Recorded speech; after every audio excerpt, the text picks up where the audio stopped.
आणि सक्रिय काम करणारं, सकारात्मक काम करणारं हे सत्तारूढ पक्ष हे दोघंही असणं अपेक्षित आहे, अनिवार्य आहे.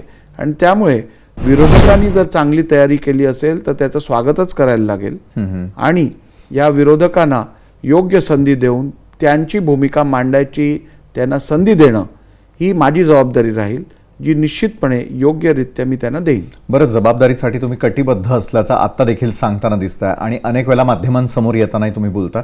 मात्र एक गोष्ट ज्या वेळेला घडते की विरोधक सातत्यानं निपक्षपातीपणे अध्यक्ष महोदय आमच्याकडे लक्ष देत नाही अशी ज्या वेळेला टीका करतात त्यावेळेला अध्यक्ष महोदयांच्या मनात नेमकं काय सुरू असतं? अध्यक्ष महोदय कुठच्याही प्रकारच्या टीका टिप्पणींनी प्रभावित होत नाहीत. कारण जर टीका टिप्पणींनी प्रभावित झालो तर कदाचित मी न्यायबुद्धीने काम करू शकणार नाही, दबावाखाली काम करीन.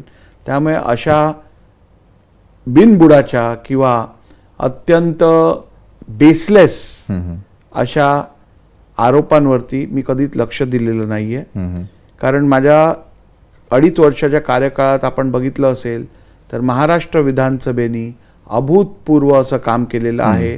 दिवसाला जिथे 3 आणि 4 लक्षवेधी व्हायच्या तिथे दिवसाला आम्ही 17, 18, 20 लक्षवेधी चालवतो. बरोबर. आम्ही सर्वात कमी काळ हा निरर्थ गेलेला आहे, कामकाज डिस्टर्बन्समुळे बंद राहिलेला आहे, असा सर्वात कमी काळ हा माझ्या कार्यकाळात दिसून आलेला आहे.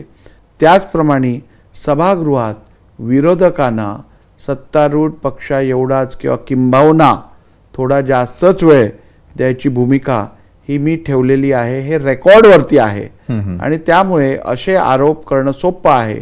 पण रेकॉर्ड तपासला